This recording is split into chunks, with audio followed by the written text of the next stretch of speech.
I wonder how many times over recent months you've said or thought something along the lines of, "This isn't how I imagined my life would be."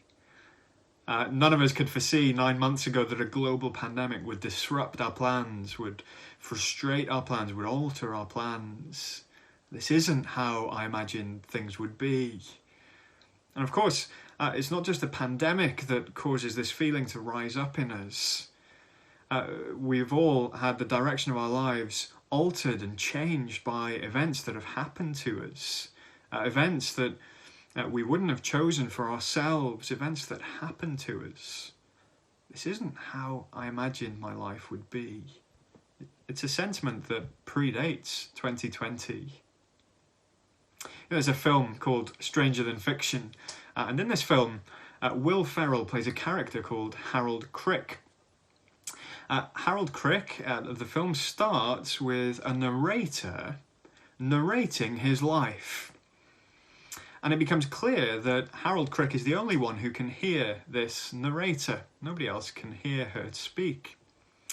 The voice doesn't bother him so much at first, but later on in the film there's a scene where he's at a bus stop with a crowd of people waiting to catch a bus home, and he hears the narrator say this: "Little did he know that this simple, seemingly innocuous act would result in his imminent death."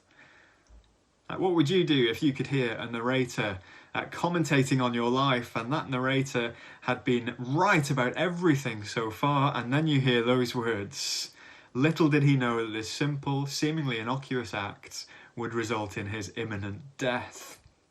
Well, Harold Crick chooses to go and see an English professor, an expert in literary theory. And the professor isn't really that interested at first, but then he hears these words that Harold repeats to him.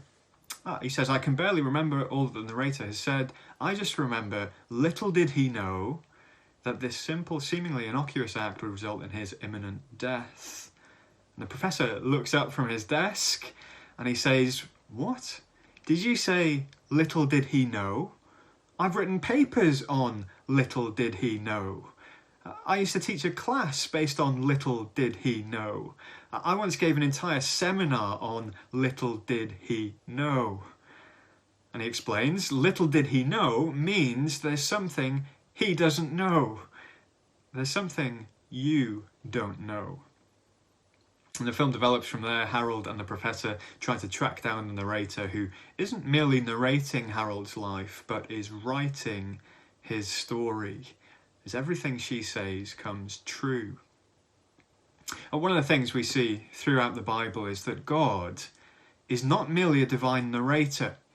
He's not merely able to commentate on our lives and the events and all that happens to us, but he is also the one who is writing our story, the one who is writing every single event that happens to us into our story.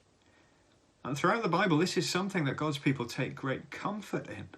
In Psalm 139, the psalmist reflects on this and says, "Your eyes saw my unformed body. All the days ordained for me were written in your book before one of them came to be." In Romans 8, the Apostle Paul famously rejoices even as he reflects on how God's people still suffer at present. He says, "And we know that in all things God works for the good of those who love him, who have been called according to his purpose." How is it that God's people can find such comfort and such joy in knowing that God is the one who is writing their stories? It's because, as the divine author, God works for the good of his people. And we know this because he is himself good. He is not evil. Paul reminds us why it is that we know that God is good. He says, "What then shall we say in response to these things? If God is for us, who can be against us? He who did not spare his own son, but gave him up for us all, how will he not also along with him graciously give us all things?" We know that God is good, and we know that he is for us and not against us because he gave his son for us. He gave himself for us. He wrote himself into our story so that our story might be one of redemption. And so this phrase that we often find ourselves saying, perhaps in frustration and in sadness, "This is not how I imagined my life would be," is a phrase that should cause us to trust in God's wisdom as the divine author. This is not how I imagined my life to be. This is not what I would have chosen for myself and for my loved ones, but it is what God has chosen for us, and what He chooses, what He writes into our stories, is always for our good. At every point of our lives, our narrator could say of us, "Little did he know," or "Little did she know." We don't know what is best for us. We don't know how trials and frustrations and sadness are ultimately written into our stories for our good. But we do know that the author is good, and everything he writes is good. And so we know that our lives are not ultimately tales of tragedy, but tales of glory and redemption and happiness. And so as God's people, let's use all of the little did he know moments we experience as things happen to us that we would not have chosen for ourselves.